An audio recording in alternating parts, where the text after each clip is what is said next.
Magandang umaga, tanghali, hapon, gabi sa Aris with the Fire Elements Lola Baby. Nagpapakilala. Isang subscribe, likes, and share lang po. I will give you a general reading, not a private reading. If you want a private reading, feel free to email Lola Baby. Naroon sa aking description box sa profile. Okay? Let's see your overall energy. Diba? Bago tayo magpatuloy, yan, using your tarot mamaya to see what's in your energy, the strength, your strength, unexpected, and the challenge. Okay? If there is a challenge. So, ang reading na ito is for the whole month of August. Today is August 9. Okay? The Sacred Woman. Okay? Yan, meron dito tinatawag na number 27. Ida-down natin ang 27 sa tinatawag na number 9. Diba? Okay? So, nakikita dito, it's about your it's like pamamantayan sa buhay. Mataas ang pamamantayan mo sa buhay, 'di ba? It's like dito yung tinatawag na it's about culture and tradition, 'di ba? Yan. So for some of you, it's about sabihin na natin you stay. It's like sabihin na natin sinilang kang Katoliko, mamamatay kang Katoliko, 'di ba? Yan. Maybe for some of you, you have a healing power, okay? With your hands, di ba? Ayan, nakita ninyo, di ba? You can heal, di ba? Let's say, sabihin natin, parang sina Elizabeth Oropesa, di ba? Mga Reiki healing powers, di ba? For some of you, di ba? Yan, no? You can heal. Yan, di ba? Let's say, sabihin natin, migraines, di ba? Or yung tinatawag na mga taong, let's say, may mga addiction. You have special power. Okay? Ito yung tinatawag using your hands. Your hands a special power. Okay? So, meron dito forgiveness. I forgive myself. I am forgiven. Diba? Yan. If God forgives you, forgive yourself. Diba? Okay? So simple as that with the number 14. Diba? Para magkaroon ng blessings, di ba, ibig sabihin nito, tinatawag, pag pinatawad ka ng Diyos, patawarin mo na rin ang sarili mo, okay? Don't live in the past, don't live in tinatawag anger, frustration, di ba, jealousy. Halisin na yan sa system. Once you are forgiven, forgive yourself, di ba? Yan, para sumarap lalo ang inyong pakiramdam, okay? The abundance, okay? Ibig sabihin nito, abundant comes from you. Diba? It's like tinatawag. Ay, itong abundance na ito, since ito yung tinatawag na, let's say, sabihin na nating, let's say sabihin natin ang buhay mo, di ba? Paano mo gagawing abundance ang buhay mo? Di ba? Let's say, ang boring naman ang buhay ko. Wala akong magawa. Para maging abundance ang buhay mo, magbasa ka, mag-google ka, di ba? You study. It's like tinatawag na utilize, okay? Utilize your skills. Whatever you have, your talents, your gifts, utilize, di ba? Para dito tinatawag abundance. Di ba? It's like tinatawag, teka muna, I have a power. I have a power to heal. So that's big sabihin nito, sinishare mo your abundance to others. Di ba? Okay. So let's see. Beaver spirit lay a solid foundation. Di ba? 6 with the number 6. Di ba? So, ibig sabihin nito, tinatawag para maging stable. Gusto mo ng tinatawag strong relationship, maaring sa asawa mo, maaring sa mga anak mo, di ba? Solid foundation, you are building, laying. It's like tinatawag brick by brick. Okay? Hollow blocks by hollow blocks, nagtitindig ka. Di ba? It's about katatagan. Maybe sa pamimera, sa trabaho, sa hanap buhay, profession, relationship to others, family, di ba? Higala mo yung beaver, di ba? Ibig sabihin nito yung beaver na ito, yung tinatawag, pinatitigil niya ang flow ng tubig. So, nilalagyan niya ito ng tinatawag na strong foundation. That's the work of the beaver, di ba? Yan. So, let's see. Ano ito? Skunk spirit, know your worth, di ba? Okay. With the number 54, that's down to number 9, di ba? Okay? So anong halaga, okay? Ang value. Ano tinatawag dito halaga ng iyong pagkatao, di ba? Yan. Paano mo pinahalaga ng sarili mo? Gaano kataas ng pagpapahalaga mo, okay? Magkano ang halaga mo, di ba? It's like a million. It's like sabihin na natin ay mataas ang pagpapahalaga ko sa sarili ko. Mataas ang aking tinatawag moral values, di ba? Mataas ang aking pagrespeto sa sarili ko, di ba? Know your worth. Yan, di ba? It's like I worth a 10 million bucks, di ba? I worth 50 million bucks. Ibig sabihin, hindi mo ako pwedeng bilhin. Hindi mo ako pwedeng tawaran. Hindi mo ako pwedeng tuksohin. Di ba? Hindi mo ako pwedeng i-corrupt. Because I worth, may tinatawag, your worth is very, very high. Di ba? Para kang ikino-compare mo ang sarili mo sa ginto, diamond. Hindi basta mabasag. Di ba? Hindi mako-corrupt. You're not fake. It's not fake. It's about your genuinity, originality. Diba? It's about your firmness, your belief. Diba? So ano ito? Starfish spirit, open to infinite possibility. You don't, nakikita ko for some of you yung tinatawag na, you don't limit, okay? You don't limit your, yourself, okay? Yan. Sabihin natin, ay sama ka sa amin. Magtutur kami sa France, di ba? Sabihin natin, pupunta kami sa Our Lady of Lourdes. Okay, ibig sabihin nito, go on, di ba? Let me see the world. Let me explore, di ba? Yan, no? You don't limit yourself, di ba? Habang buhay ka, di ba? Kailan pa ito? Di ba? It's like, mahina na ang tuhod ko, unang natanda ang tuhod natin. Pag matanda na yung tuhod natin, paano tayo madadala sa gusto nating puntahan, di ba? It's like, I will swim, I will play guitar, di ba? I will sing, di ba? I will talk. Nobody can stop me from talking, di ba? Hindi lang iskandalo, wag na mag-iskandalo, okay? So, let's see, di ba? Especially kung ito tinatawag kalugod-luguran, magbibigay ng tinatawag na productivity sa inyo, di ba? That's why, ibig sabihin nito, you don't limit yourself. You're always open to infinite possibility, di ba? Ganyan kayo katalino di ba? Kumbaga dito, you listen.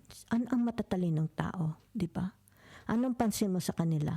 They don't talk. They listen. They are more on listening than talking, di ba? Kaya malalalim ang mga tinatawag na daaris. It's like tinatawag the drum. When you knock the drum, dung, dung, dung, dung, dung. Pag malakas ang tunog, hollow, walang laman, empty, bobo. Okay? Pag ang drum is, pag kinalampag mo is yung tinatawag na walang tunog, ibig sabihin niyan, yan ang mga taong hindi mo pwedeng tawaran dahil napakatalino nila. Like the Aries. Okay?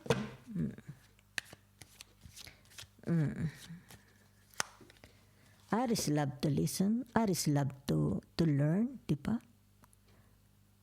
Yan. Aries love to explore. Di ba? Yan. Kaya mga yan is tinatawag tahimik pero malalim. Okay? Narito ang tinatawag na what's in your energy. Okay? So, tingnan natin na. Overall energy. That's your overall energy. What's in your energy? Ito pala, yung mga nabanggit ko. So, ibig sabihin nito, let's see your strength. Diba? Okay. Narito ang the 9 of, ano tawag dito? The 9 of Wands. Okay? So, ibig sabihin nito, it's about your, ano ka? Are you the recipient? Ay, nakita ko lang dito, you are the recipient. At teka muna ha, it's like you will receive something. It's like a glory. You are the recipient. Okay, yan no? Maganda ito nakita ko sa akin. Ngayon ko lang nakita ha. Yan. It's about, let's say sabihin na nating model person ka sa community. And you're the recipient. Mukhang pararangalan ka. Di ba? Let's see. Ganda. Ano yan? Okay. The Four of Cups. Di ba? So, ano ibig sabihin itong the Four of Cups na ito? Yung tinatawag na, sandali ha, there is a family, a recipient. Sandali, you are the recipient, di ba? So, ibig sabihin ito, blessings, family, okay? Ano yan? It's like tinatawag na forgiveness. There is a forgiveness. There is a releasing. There is a homecoming. May homecoming, okay? Yun na nakita ko, may homecoming. Sino ang dadating? Asawa mo? Kapamilya mo? Anak mo? Homecoming, okay? Baka ito yung nagtatrabaho sa abroad. Baka magbabalik ang iyong tinatawag na unang asawa, di ba? Or magbabalik ka sa unang asawa mo. A homecoming. It's like tinatawag, meron ditong magmamana. A recipient, nakikita ko, tatanggap, okay? Maaring dito sabi natin additional member of the family, di ba? Okay. A blessings ito, okay? Ayan, no, kita ninyo. Okay. Meron ditong kaluguran, meron ditong happiness, meron ditong family reunion, okay? Meron ditong tinatawag na mabubuo ang relationship, mabubuo, okay? Mabubuo. Meron ditong forgiveness, meron ditong releasing. It's like tinatawag pardon, di ba? It's like you can go home na, maybe they come from the hospital, maybe nagkasakit, matagal na confined sa hospital, di ba? Or maaaring tinatawag galing sa prison or galing sa ibang bansa, di ba? Maaaring ito yung tinatawag na it's like sabihin natin na condemn. So, ibig sabihin nito palalayain na. Okay? Yan. So, meron dito, it's like tinatawag, nagsasuffer siya, okay, sa kanyang sakit, okay? Yan. Ibig sabihin nito, may kalunasan, okay? So, kung may irritation between you and others, di ba? Halimbawa, sabihin na natin iringan, may mga iringan sa korte, sa barangay, sa society, community, mga iringan. Ibig sabihin nito matatapos na, okay? Maaari sa siblings, maaari sa family, di ba? Society, friends, group of people, organization, di ba? Sa trabaho, social media, di ba? Okay. So, for some of you, okay? Ibig sabihin nito, the Two of Swords, di ba? Okay. So, ibig sabihin, meron dito yung tinatawag na lifetime soulmate, okay? Yan. It's like tinatawag, hindi siya nag-iisa, okay? Maaari ito yung may magkakabalikan, okay? Maaari ito yung tinatawag na marirenew ang marriage, marirenew ang wedding vows. May magre-renew ng wedding vows, okay? So, whatever is this, okay? Ang nakikita ko for you is tinatawag na they are very blessed. May sabihin na nating blessed ang kanyang family, ang mga children, mga apo, ang asawa, ang buhay niya. Okay? So, ibig sabihin nito, blessed sila. Let's say, sabihin na nating sa society. Di ba? Yan. Okay. So, narito ang tinatawag na the Four of Wands. Di ba? Okay. So, ibig sabihin nitong Four of Wands na ito is about tinatawag trials. Okay? You will face trials, okay? Pero may success, okay? Whatever trials, nakikita ko dito, whatever areas, circumstances sa buhay ninyo, it's about trials, magkakaroon ng ending, okay? So the challenge, it's like tinatawag na challenge, okay? That's your challenge. Magkakaroon ng ending, whatever trials you are facing, okay? So, ibig sabihin nito, yung tinatawag unexpected. Okay? Ano? Downfall. Okay? Downfall. Blessings. Okay? Ibig sabihin nito, yung tinatawag no more guilt, no more penance, no more yan. It's like your prayers will be answered. Yan. No more sickness, no more shame, di ba? No more tinatawag na guilt, no more problems. Okay? It's more about tinatawag na transition. Okay? Magbabago. Yan. Pagbabago ng buhay for you. Diba? It's like magkakaroon ng transition. It's like from caterpillar to butterflies. Diba? So, ibig sabihin nito yung tinatawag because of your strength. Diba? It's like sabihin natin because you're very strong, you're firm. Diba? It's about your conviction. Yan. Ito na ang mangyayari. Okay? Let's see the 9 of Wands.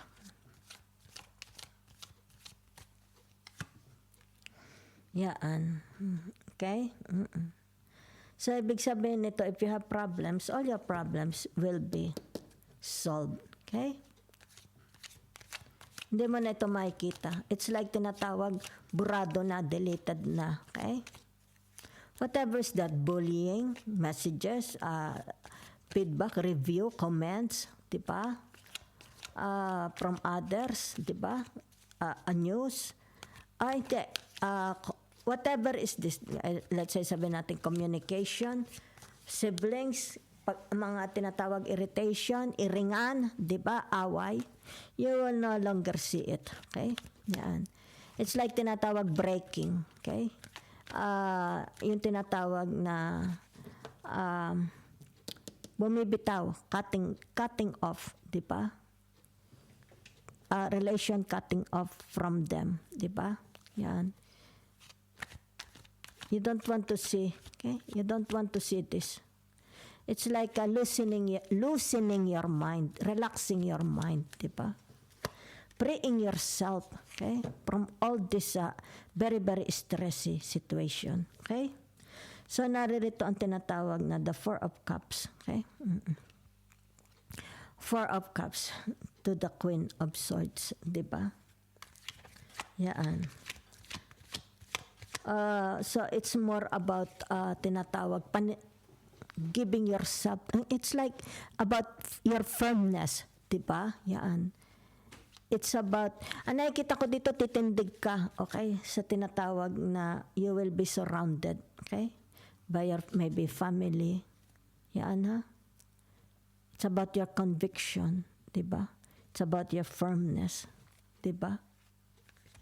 Yan. It's about tinatawag na maganda ang inyong tinatawag na pag-iisip eh. Okay? You are na dito ha. You are guided by your God's intuition. You are guided by your high divine heaven, God. Yan, no? Yan, di ba? It's like standing. Yan, ano nga yung sinabi ko kanina? A time to stand up for yourself, di ba? Because you are guided by God. Kaya anta mo nakalutang sa ere, di ba? Believe in yourself because God is on your side. Angels, ancestors, okay?